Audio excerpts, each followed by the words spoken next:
हे guys, welcome और welcome back to my YouTube channel. तो guys, आज की वीडियो में हमने एक इजी सा टॉपिक लिया है, सामाजिक सुधार अधिनियम। ठीक है, 7 सामाजिक सुधार हैं, तो उनके बारे में हमको पढ़ना है कि वो किस सन में हुए और किस गवर्नर जनरल के द्वारा इनका सुधार हुआ।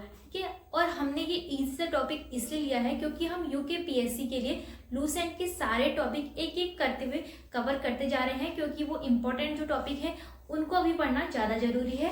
तो आज का हमारा टॉपिक है सामाजिक सुधार अधिनियम।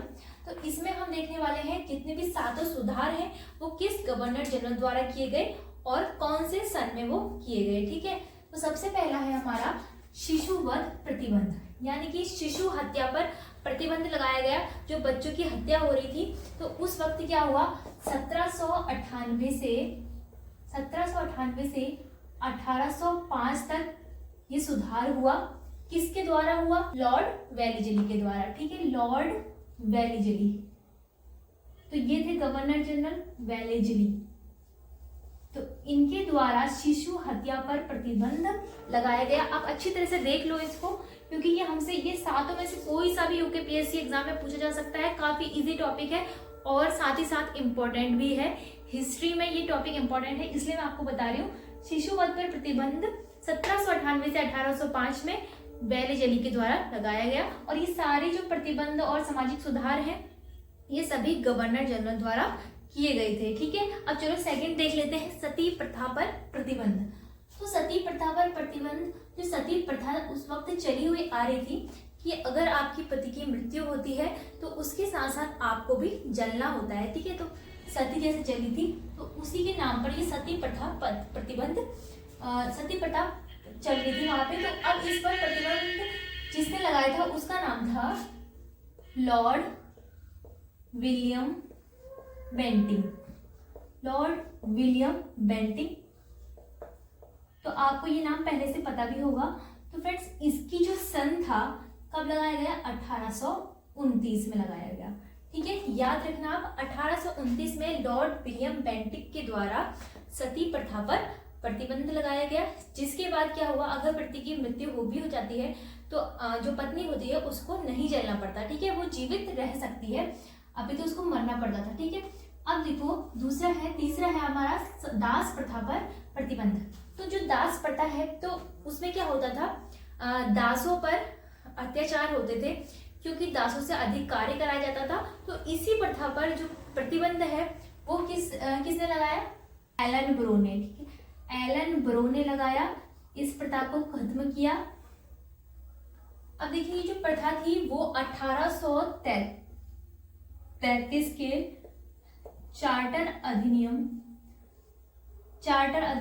1833 का चार्टर अधिनियम आपने सुना होगा। तो जो ये प्रथा थी दास प्रथा, तो इस पर भी इसी अधिनियम के तहत पूर्णतः प्रतिबंध 1843 में लगाया गया। किसके तहत? चार्टर अधिनियम के तहत। 1833 का जो चार्टर अधिनियम था तो इसके तहत 1843 में पूर्णतः प्रतिबंध लगाया गया दासता प्रथा पर। अब देखो, जो नेक्स्ट प्रथा है वो है हिंदू विधवा पुनर्विवाह, यानी कि जो हिंदू पहले जो सती प्रथा थी उसमें मरना पड़ता था पति के साथ, लेकिन अब जब ये प्रथा बंद हो गई थी 1829 में, तो उसके बाद क्या हुआ, जब पति की मृत्यु हो जाती थी तो जो स्त्री होती थी वो अकेली रह जाती थी। तो अब क्या हुआ, इस वाली प्रथा को जैसे ही शुरू किया गया, हिंदू विधवा पुनर्विवाह को शुरू किया गया, तो इसमें क्या हुआ, जो स्त्री होती थी वो किसी भी अन्य पुरुष से शादी कर सकती थी, विवाह कर सकती थी। तो इस हिंदू विधवा पुनर्विवाह की शुरुआत किसने करी? लॉर्ड कैनिंग ने।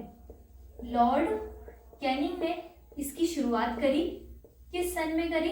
1856 में। ठीक है, 1856 में। तो इस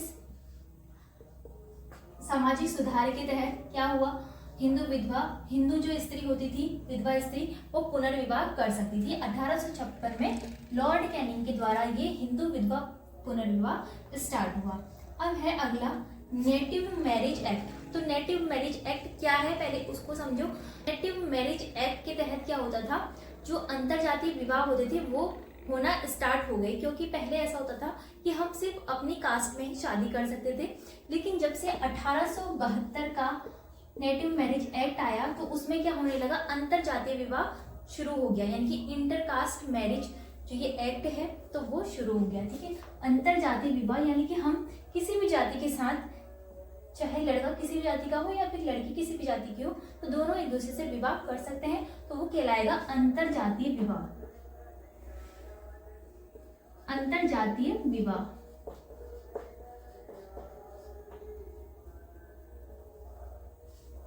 अब देखिए अगला है age of consent act. Age of consent act क्या था, इसमें था जो लड़की होती थी तो उसकी विवाह की न्यूनतम आयु रखी गई थी लैंसडाउन के द्वारा। क्या रखी गई थी, 12 वर्ष रखी गई थी। लैंसडाउन ने, गवर्नर जनरल था, लैंसडाउन ने लड़की की जो विवाह की उम्र थी, लड़की की विवाह आयु रखी थी 12 वर्ष। ठीक है, 12 वर्ष लड़की की विवाह की आयु रखी थी। किस सन में रखी थी, 1891 में। ठीक है, 1891 में लैंसडाउन द्वारा लड़की की विवाह की आयु 12 वर्ष तय की गई, तो यही था एज ऑफ कंसेंट एक्ट। अब नेक्स्ट और लास्ट है हमारा शारदा एक्ट। तो शारदा एक्ट के तहत क्या होता था, जैसे ही ये यहाँ पर लड़की की विवाह की आयु 12 वर्ष रखी है, तो उसी प्रकार यहाँ पर थोड़ी सी लड़की की जो विवाह की आयु है वो बढ़ा दी गई, 12 से 14 वर्ष कर दी गई, और साथ ही लड़के की जो विवाह की आयु है उसको भी निर्धारित कर दिया गया, 18 वर्ष कर दिया गया। ठीक है, तो यहाँ पर किसने किया, इरविन के द्वारा किया गया। इरविन के द्वारा लड़की की जो आयु रखी गई वो रखी गई 14 वर्ष, और लड़के की विवाह की आयु रखी गई 18 वर्ष। ठीक है, तो ये न्यूनतम आयु रखी गई, इसके अधिक कितने भी वर्ष के, 14 वर्ष से अधिक लड़की शादी कर सकती है और 18 वर्ष के अधिक लड़के शादी कर सकते हैं। तो ये था इरविन के द्वारा शारदा एक्ट रखा गया। अब कितने साल में रखा गया, 1930 में ये एक्ट स्टार्ट किया गया। ठीक है, 1930 में। और यहाँ पर मैंने आपको नेटिव मैरिज एक्ट का गवर्नर जनरल नहीं बताया, तो वो थे नॉर्थ ब्रुक। ठीक है, यहाँ पर मैं लिख देती हूँ, नॉर्थ ब्रुक के द्वारा ये किया गया, नॉर्थ ब्रुक। ठीक है, तो ये थे आपके सामाजिक सुधार अधिनियम, जो कि आपके यूकेपीएससी के एग्जाम में पुलिस कांस्टेबल, फॉरेस्ट गार्ड, पटवारी, इनमें ये क्वेश्चन पूछा जा सकता है। तो ठीक है, 90% ही सामाजिक सुधार आने के चांसेस हैं। तो आप इन सातों को अच्छी तरह याद रखना, इनके सन आपको याद होने चाहिए, स्किप नहीं कर सकते आप इनके सनों को, और ना ही आप इनके गवर्नर जनरल को स्किप कर सकते हैं, जिन्होंने ये जो सामाजिक सुधार अधिनियम थी उनका स्टार्ट किया था, और जो कुप्रथाएं थी उनको बंद किया था।